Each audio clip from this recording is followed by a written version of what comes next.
Hello, all. Welcome to another episode of The Manly Catholic. I am James, your host, and with me I have a very special guest. It is Ryan Young. Ryan, welcome to The Manly Catholic. Boy, it's great to be here, James. Yeah, thanks for coming on. We really appreciate your time. I know with 8 kids running around, you said you were able to escape to the office, though, so a little bit of reprieve from the hecticness I have of the to say, day. it was like, remember in Indiana Jones, in like the first one, when he's running away from the Aborigines to his airplane, and they're all Yes. chasing after him, and there's that race scene. That was me running away from Yes. the kids outside, barricading me in my door, my office for this experience. You know, Ryan, I kind of wish we could have just started the episode there, and that really would have been a good lead into what we're going to talk about. But maybe If we next time only had a fly on the wall camera. we'll just have to redo this for next time. Make I it was more dodging interesting, right? toys and kids jumping out of walls and off stairs. Absolutely. Like, where do they come from? Just through the cracks. I don't know. Just another kid. So, for those who don't know Ryan, Ryan is a PA, physician's assistant from New York. Who actually I first came across via the Knights of Columbus. They did an awesome video series on Bishop Olmsted's Into the Breach. So if you guys haven't checked that out, I was highly impressed by the production that the Knights put on for that. So that's actually how I first came across Ryan. And then I read a little bit more about him. Him and his wife, Elizabeth, started in 2008 Camp Veritas, which I won't get too much into. I'll let you explain that more, but it's an awesome camp from what I've seen and read testimonies about. So I can't wait to hear more about that tonight. So Ryan, as before we get started, a couple of leading questions I always like to start off before we dive into the meat. If you could sit down with anyone, dead or alive, who would it be and why? Well, that's a good question. If I had to sit down with anyone, being that we're on the Catholic Man show, actually, this would be my secular answer if anyone asked me this anytime. It would actually be with the boss. It would be with Jesus. And the reason is it's not as altruistic as you think. It's rather selfish. I'd rather like to get to heaven. All right. I mean, that's kind of the goal. And it would really only be to like, it wouldn't be like, what's the truth of the universe? It would be simply, where am I, buddy? Can I get there at the end of my day? Right? Because if you really think about why we're here, what the point is and what the meaning is, the sum net game zero is souls, right? And it's all about the soul, period, the end. Everything we do all day long, no matter what it is in our lives, is about the war for the soul. And in that, when we're working sometimes in the dark, I think I have a relationship with Christ. I think I'm doing pretty good, right? Right. But boy, if I was sitting with him, I'd really want to I would want to put that, in a place where it's a known entity, right? And then, so I would basically say, like, boss, am I doing enough to get to the beach or not? Right. And now the other thing is now you would think it's kind of a shoe-in thing, right? We take for granted heaven, right? But it's actually kind of a mockery of God's mercy to take heaven for granted, right? To some extent, all right? And what do I mean by that? It was funny. I was, in this war for souls, it is a war. And we have a judge, and he's a perfect judge. And he doesn't judge on a curve. And you really can't look to your left and you can't look to your right and say, well, I'm better than this person, I think, and I'm holier than that person, and I know Jesus more than this person, because God knows exactly what you know. He knows exactly your life experience. He knows exactly what your talents have been that he's bestowed upon you in your life. And he may have given you 10 or he may have given you 2, but he's a perfect judge. And in that, if you can't go to bed looking God in the eye with the talents that you have, and there's any question or doubt whatsoever that you gave 100 and all that you are, 100%, every day, heaven's not assured, It's funny, I once went to a vicariate meeting locally with a bunch of Monsignors, okay? And they're hanging out, and they said, Ryan, you're a layman. Why are people not going to Mass? And I said, well, Monsignor, I said, didn't you know everybody goes to heaven? And there was absolutely a big, long pause, right? And I said, no, seriously, I've been going to church like my whole life. I think I've heard just a real discussion of hell less than 5 times ever from the pulpit. And I said, I'm not talking hell and brimstone and, all that, fear mongering kind of stuff, but just existence of like, what's the meaning? Because by the way, if it's never discussed, people simply presume that everyone goes to heaven. But by the way, if everyone goes to heaven, why do they need you? And why do they need the Mass? Why do they need the Eucharist? Why do they need grace? Why do they need to listen to church or God at all? And so if I had to sit with Christ, I would say, look, how am I doing? So you would want like Jesus on a 0 to 10 scale, 10 being you're guaranteed, 0 being you're lost. You would want you'd want to know where you're on that scale. I like that. I gotta know. Okay. Look, yeah. Can you keep the beer cold and the Well, it's always cold. I mean, that's just a given, right? That's right. So if it didn't, if Jesus was not an option, is there another person you have in mind who you'd want to sit down with? Dead or alive throughout all the time. I don't know. That's such an obvious one for me that I haven't really thought That's fine. Yeah. No problem. We'll skip to so Ryan, for those of you, I know I introduced you a little bit, but very briefly. So I want you to dive into more of your background, where you grew up. Obviously you became a PA and then you started Camp Veritas, kind of that journey. And then I know you wanted to kind of lead into the, if you could be the patron saint of anything. So you can kind of tie those 2 questions together and kind of go from there. Fair enough. So I've had a life adventure. I've lived many lives. I mean, people who believe in reincarnation would just come my way because I've lived more life than most people, generations of people have lived. I've seen more things. I've done more things. It's been an adventure. I grew up as one of 9 kids, and we were kind of the workers. I went to a very Protestant Jewish type school. And I was the guy cutting their lawns and babysitting the kids and waiting on tables and all that, because as a one of 9 kids, I was the poorest kid in the school. So then, but I got a kick in education. I really had no idea how good of the education I had at the time. And with that, the dollar meant something to me at that point. So I worked very hard. I found my relationship with God went from just Sunday Mass routinely to serious in about the 9th grade. I found that I pray the best on a lawnmower. So when you're spending hours and hours on a lawnmower in nature and your mind kind of empties and you can hear God rather loudly then. And that's when you ask the big questions. And so in the 9th grade, my sister had also gone to Medjugorje. She came home pretty radically changed. And the change was so profound that it did rub off on my father. And we went from Sunday Catholic to, knowing God then, going from knowing about him to knowing him. And so, and that love got deeper as time went on and those questions got answered. Of course, there's adventures through there. I went to a couple of World Youth Days. And, you never know who God puts in your way when you need him. So I remember like on a World Youth Day, we were driving from Pittsburgh to Denver and actually New York to Denver. And, some guy in the middle of Kansas on the middle of a gym floor just stayed up half the night answering every question I pelted at him, And, I don't know if it was an angel God sent. I just don't know if it was just a good man, but, God put him there. And when you start seeing things like that, you realize there are no accidents. And so when you give your life to God and it's kind of like, all right, what's my test today? And what can I learn today? All of a sudden there are no accidents, right? So, and in that, of course, you run through the questions of what do you want from me, God, right? What's going to take for me to get to you? And I thought about priesthood for a brief minute, but I'm a physical being.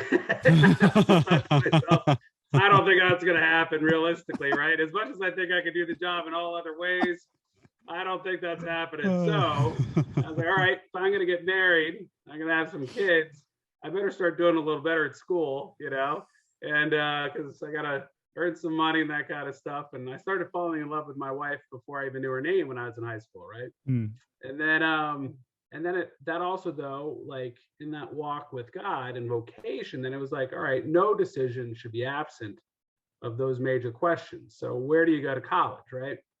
So, I was floating around with Cornell or other stuff. And then, Steubenville came up. And it was a place where I was like, I can live in a cardboard box if I just had a great wife. And so I was like, all right, I'm going to Steubenville at least to get a base. And so we had a crazy story of just how we met. And ultimately, that was that. So that got on that road, got through school in a hurry, got to PA school, and worked like a maniac for a number of years, just to pay then to play now. So one of these things where it's like, life's been at very high speed. Yeah. So what was the crazy story about how you and your wife met, if you don't mind me asking? Sure. So, I told you I was praying for her in high school. Yeah. I didn't know her name. It actually kept me out of trouble, because in the world of chastity, and this is what I tell anybody, look, do you love your wife or your spouse today? When I'm talking to a teenager.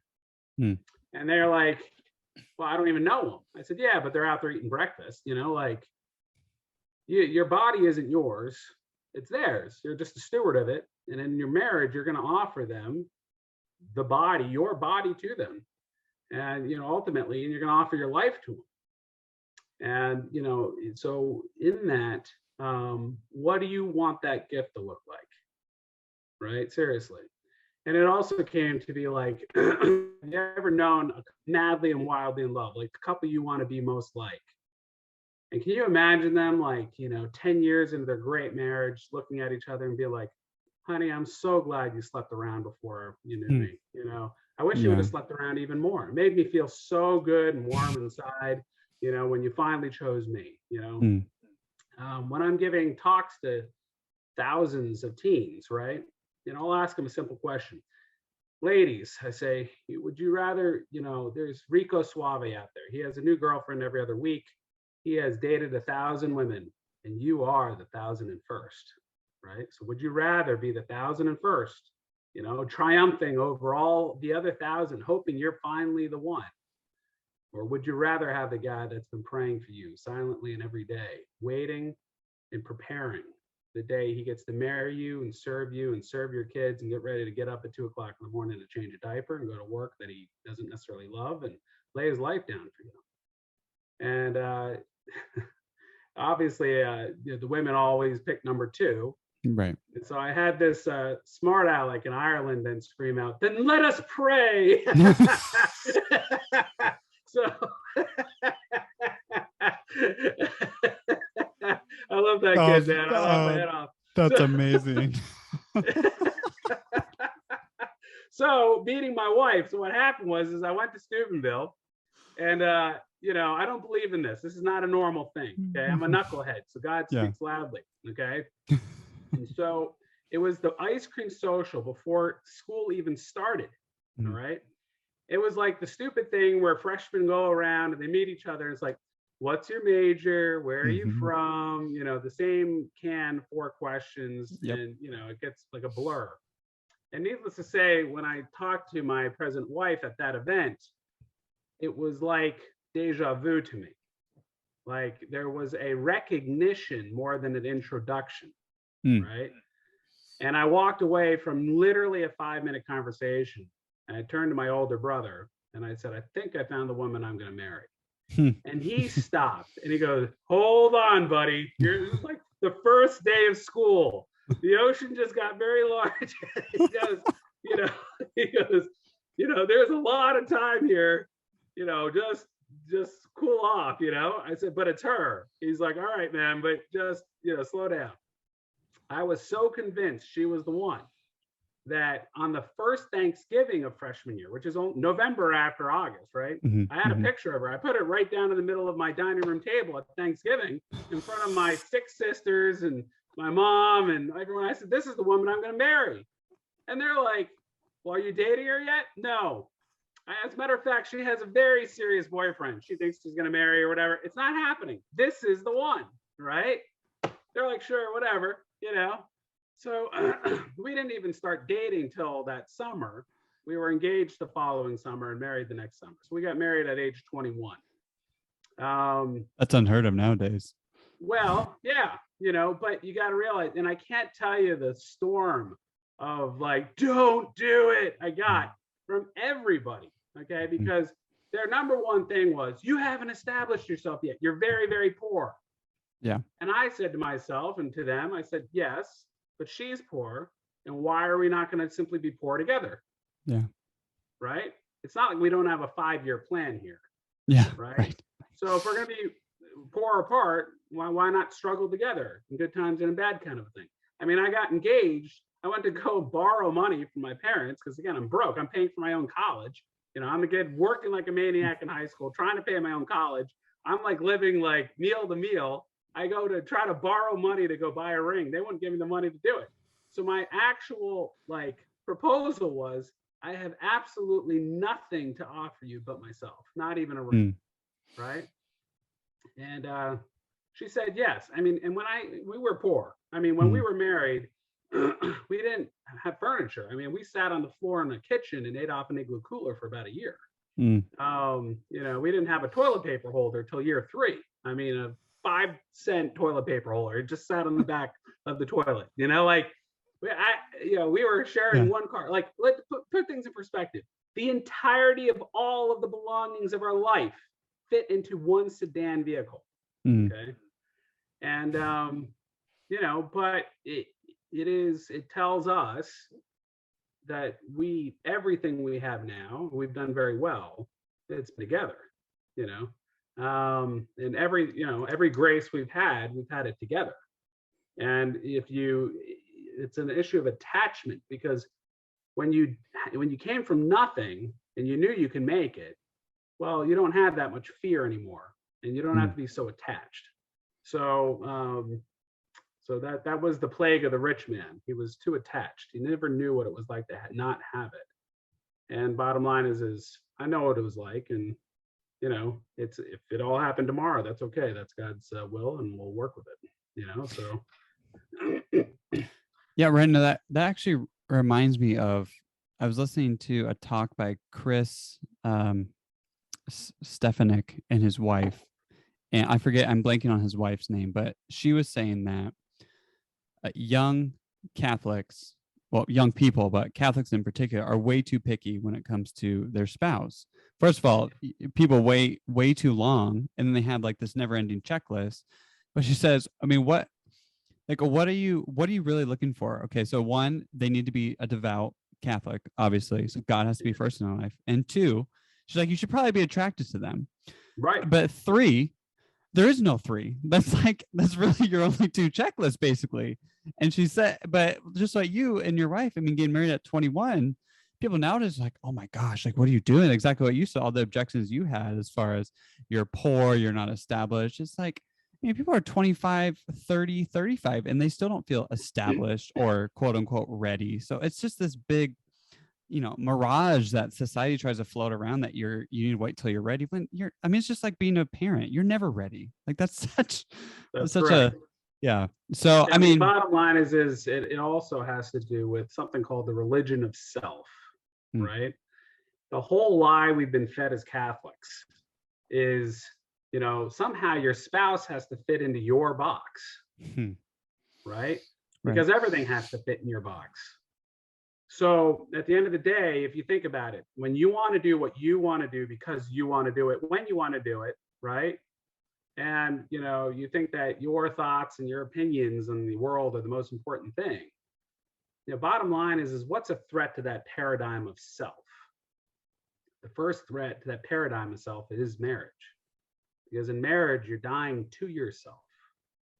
You're giving yourself to someone else. And it isn't a 50-50 proposition. It's 100-0. And so you're giving all of yourself to them. And so, you know, so who's getting married? Why get married? Why don't you just live with people until you use them, until you're sick of them, and you go into the next one, right? And you live this kind of juvenile boy life. You know, what's the second largest threat to self other than marriage? It's frankly the biggest threat to self. Children. Okay? Because that child is going to cause you to die to yourself also. And so abortion is a symptom. It's a branch on a tree.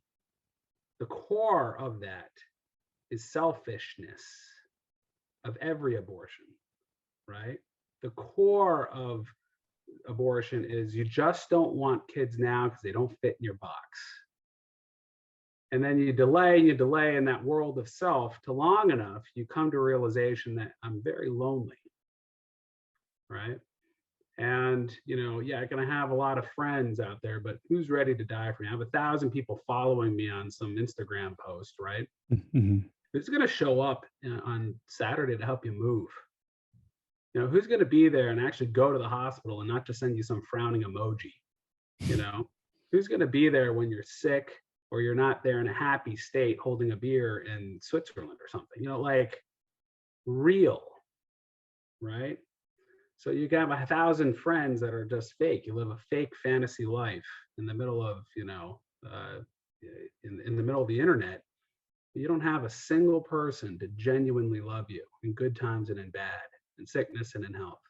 Another thing is, frankly, in the world of chastity, okay, you know who your spouse is. If you don't know after 1 year that the person you're dating is your spouse, they're not. Okay. By definition, they should be home to you. You should be running to them. You should be wanting to get deeper and further in that relationship. Anyone who's been dating for 5 years and doesn't know if it's the one, it's not. And by the way, they're either not chaste or they have a wildly warped sense of human sexuality that does not work in tandem with how deep they should be in that relationship at that point. And so, it's, and then Chris's wife said it right, which is the most successful marriages on planet Earth are actually arranged marriages. Okay. Yeah, I heard that too. Yeah. They are the most successful. And the reason for it is because it's a decision every day, in good times and in bad. Your spouse will not always be the best looking person on the earth. Your spouse will not always be the person you like to most be around, right? Your spouse may not always be the person that, makes you feel best about yourself, right? It's a choice. And so, marriage and love is a choice. And so when you have that in mind, again, there's a trade-off. There's some sacrifice and suffering involved. But with that comes depth of real relationship and love. And so, also you'd find that God, who is relationship, if you think about it in the Trinity, Father, Son, Holy Spirit, right? God is most present in the family. God is most present in that married relationship. That married relationship is partaking in the Trinity and producing life, with God just being God. Because God is life. He can't help it. That's where the Holy Spirit comes from. Right? So, it's yeah. I mean, that's, man. Anyway. I have about 1,000 follow-up questions to all those, but I do want to get to, so you pray for your spouse before you even started dating her. You knew you're going to marry Elizabeth. Yeah. So you guys are dirt poor. Yeah. And then you become a PA, and then you work your tail off. Yes. And then so what led to Camp Veritas, where it's like, I want to do this? I mean, from how you talk about young people, you're clearly passionate about them, but how did that come about and get started? Or was it all Elizabeth? It is all about the soul, right? Yeah. So, and there are no accidents. So I grew up every once in a while attending a Protestant camp on the West Coast at Sequoia National Park called Hume Lake, where my uncle served as a physician.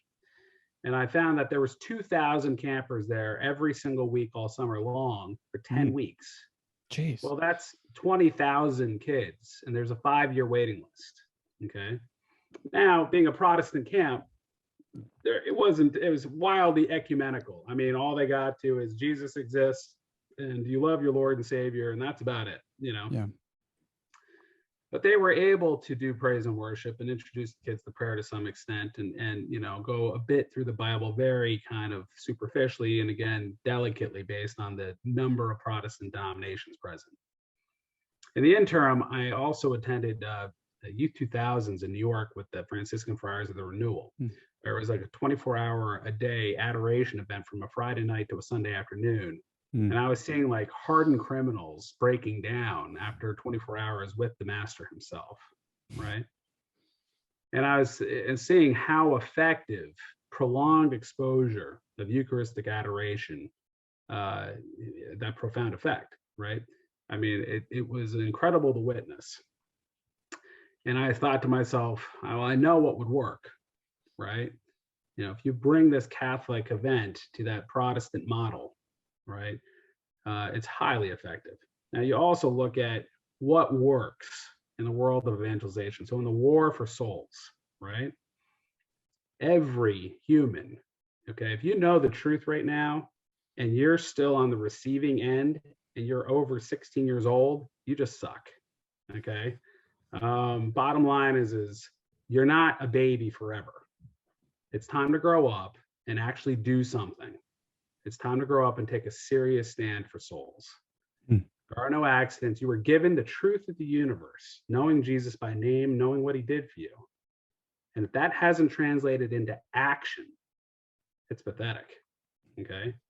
And so bottom line is there's 1,001 excuses to next week of why you can't, take a more proactive stance, whether it's in your own parish, whether it's in your own family, whether it's in the community. You need to get out there and start opening your mouth, using your voice. You've been given the greatest gift that this planet's ever seen, which is the master himself. And with that, the Lord nags, man, nags the heart. And so it's one of these things where it's like, you're going to bed and you're doing that examination of conscience. And you're saying to God, did I do everything I can for you today? I'm trying to raise this family, this young family I have. I'm trying to put bread on the table. As I said, I worked 3 jobs for 10 years, 6 days a week, and I was on call a 7th, right? So fiscally speaking, I was developing a foundation for a family to grow, right? But there was that nagging, like, but man, I go to church on Sunday and there's just less people. And I'm looking around and it's getting older.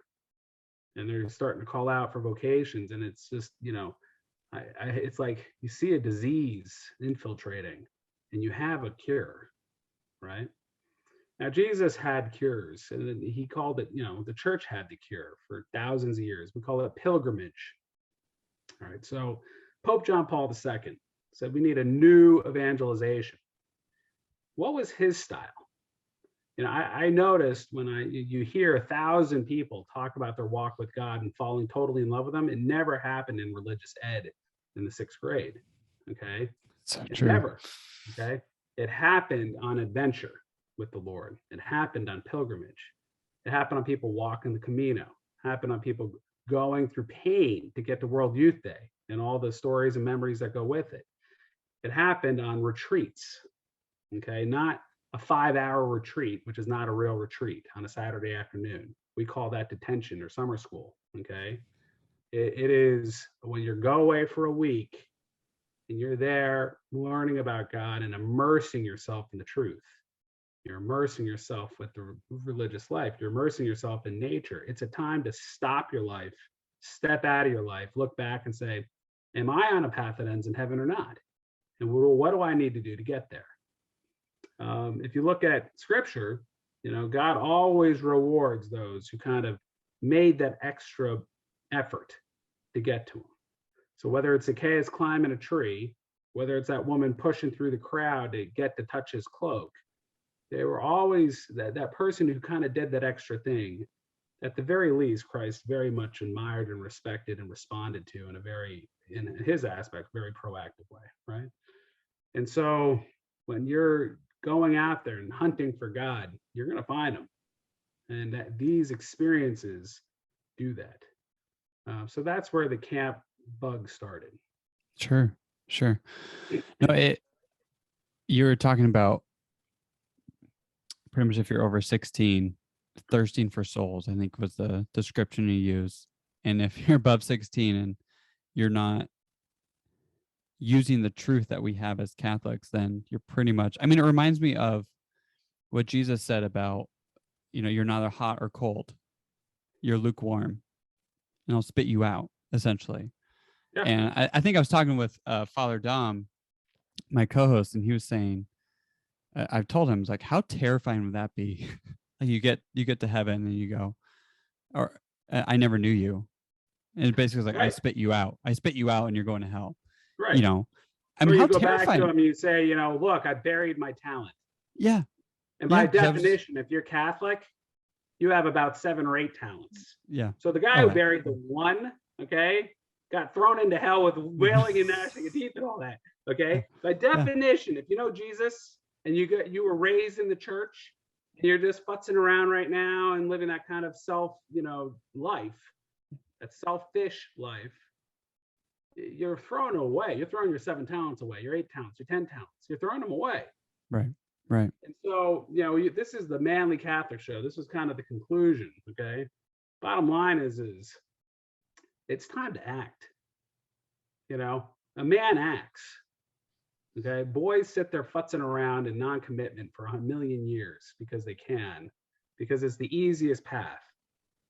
A man is the one who stands up when it's hard and he does the right thing. Right now, we're at a war for souls and many are being lost. And the question is, have you stood up yet? Are you going to do something yet? What's it going to take? If it's not today, then when? So it's the difference between being a man of God and just being whatever else you are. Like I don't think the show can handle my language at the option. We'll just leave it at that. Either a man of God or the other thing. Whatever you want. Fill in the blank. Fill in the blank. Yeah. Now, I have to say, people who know me have also said, have you ever known Ryan to be mildly intense? So we'll start mild. We'll have you back on. You'll go moderate, and then you'll go highly intense. So we'll start the audience off small with you, Ryan. But so okay. So you mentioned 16. Okay, so the camp, I know, obviously is designed for kind of junior high into high school. So touching on that, then, because I'm assuming you have met countless young men too who are in that boat where they're 16, and it's like, dude, what are you doing? So is it that inaction that you've noticed that is kind of the biggest challenge for them, or the indecisiveness, or it's just, I don't know. What, in your experience, what is it? Yeah. The challenges men are facing across the board are 4 major factors. 2 are men's fault and 2 are women's fault. Okay. And so, it's funny again. Firstly, men are leaving God. Okay. And when you don't have God in your life, then by definition, you really don't have meaning in your life. When you don't have God in your life, by definition, you don't have right or wrong. When you don't have God in your life, there isn't truth. One thing I found, this is a Ryanism, you can quote me. There's nothing more delusional in the universe than to think your opinion actually matters. Okay. It's a delusion, because the truth is, right? You either die to yourself and your ego and accept God, who is truth and reality, or you don't. And so, without God, then there is no character and integrity. What's the definition of anything? Without God, there's no difference between Hitler and Mother Teresa. Because if we're all just dust floating through the universe and you have no more value than the microphone you're speaking on right now or the pen you're holding, then who cares? I mean, who cares if 19 kids get shot in Texas today if there's no God, right? That guy didn't think so. I don't think he knows God very well, right? So there's no integrity in the dark. The second thing is that there's no example of masculinity or men around. It's waning quickly. Okay. I could tell you, I work in a field. I work in facial plastic surgery as one of my talents, and it's predominantly with women. I have a fully woman staff. And again, I have 5 daughters myself. I have 6 sisters, but I'm talking tens of thousands of women. And I've heard this repeatedly in my day-to-day job. Where have all the men gone? They're asking.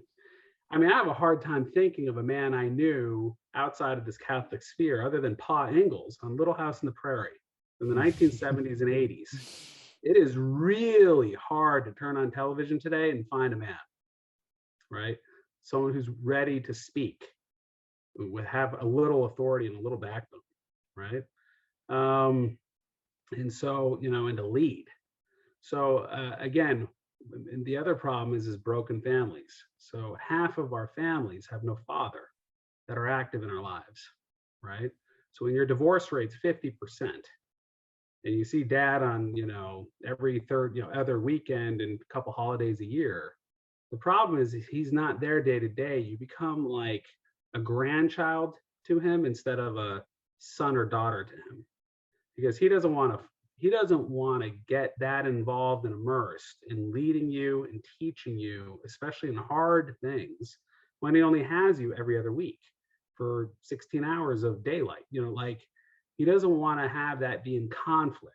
So he would rather take a passive role and then not mold you to be the highest level of human you can be. And that's a problem.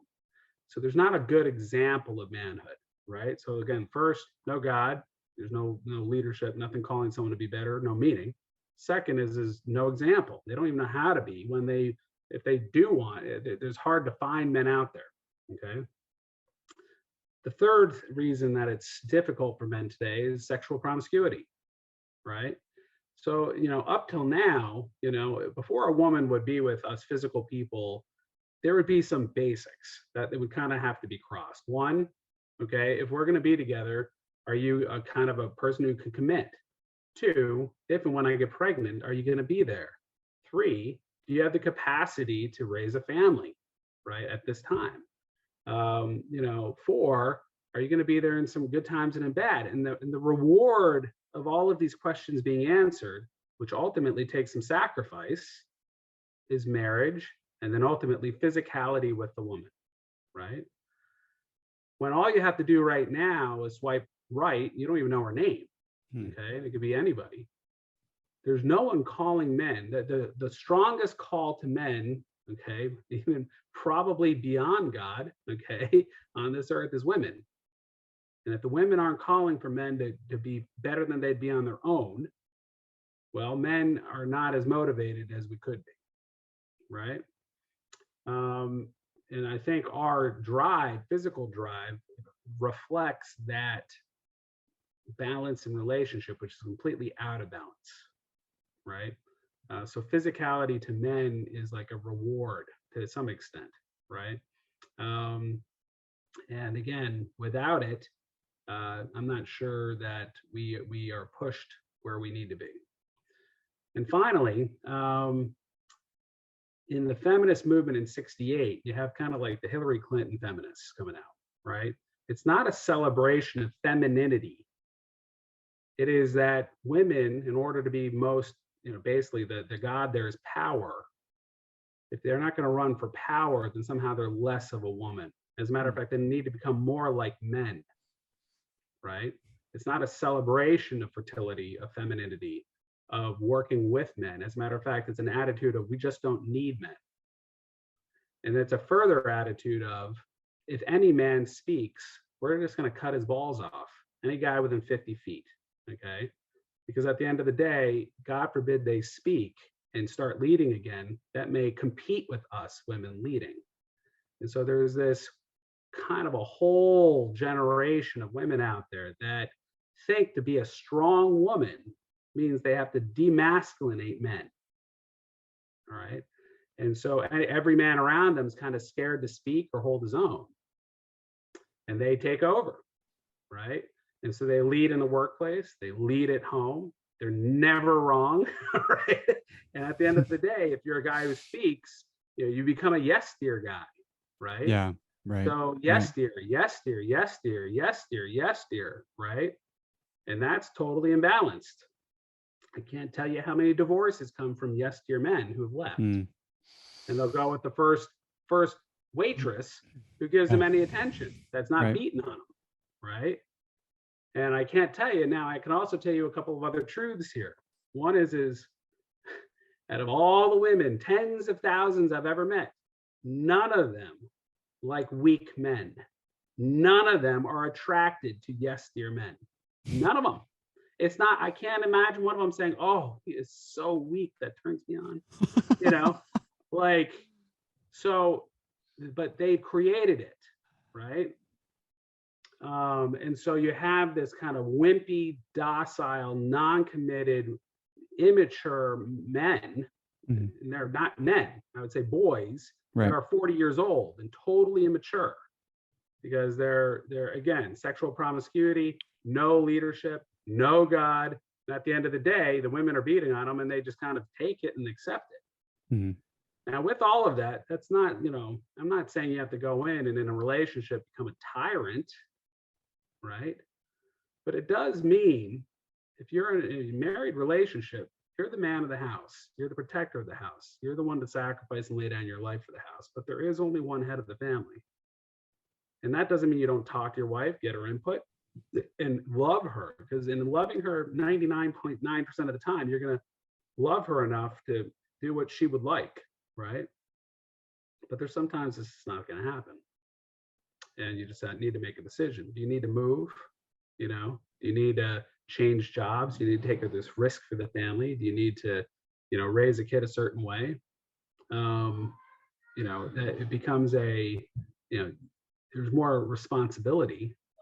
But I can tell you, women universally, including my super alpha wife, are attracted to men of leadership, men with some guts, men who are able to make some decisions. And if you want the cream of the crop in women, go for it. And so those are the four big ones, which is why men are struggling. No, I think the rise of divorce, I think, is. I remember I was in a Peloton workout of all things on the bike, and I heard this song. It was like a cool down part, and it was a song about divorce. And it had like a good beat, so of course they had to add it to the workout and stuff. But it was talking about how it was like I think it was a dad talking to the son, just they were divorcing, him and his wife, and saying how it was going to be better for him, that like things are going to be different now, but they're going to be better because like mom and dad are going to be happy because all these lies, like trying to make it like you're going to get like 2 holidays every year. It's like kids don't want that. Like what happened to our minds where we just think that, it's a better idea for mom and dad to be away from each other. Kids don't need that stability. It's better that they're with dad every other weekend and dad's out of the picture. Like what happened to our society where that's just like this normal thing where because it's so common. Yeah. And it's also so experienced. Like it's okay. Granted, there are rare experiences where there's an addict in the house. Okay. Sure. Or physical abuse or whatever it's going to be. There's also the problem with marriage is that it does take 2 people. Like you could give 100% every day, and you can go years with a spouse not giving much of anything, right? And so there is it is the greatest gift to man, but it can also most often be the greatest trial, right? The problem is, again, when it comes to children, to have both man and woman in the relationship, which is why, again, homosexual unions are depriving children of that dynamic balance. So I do apologize for the abrupt ending of that awesome interview I was having with Ryan Young. He had a bit of a family emergency that he had to leave and attend to. So we will close out part 1 with him, but we will get him back on for part 2 whenever he can fit his schedule. I will leave links on the note for Ryan's website on Camp Veritas so you guys can find out more about the camp and hopefully send your children there when they are in the junior high or high school age range. But that wraps up another episode of The Manly Catholic. So go out there and be a saint.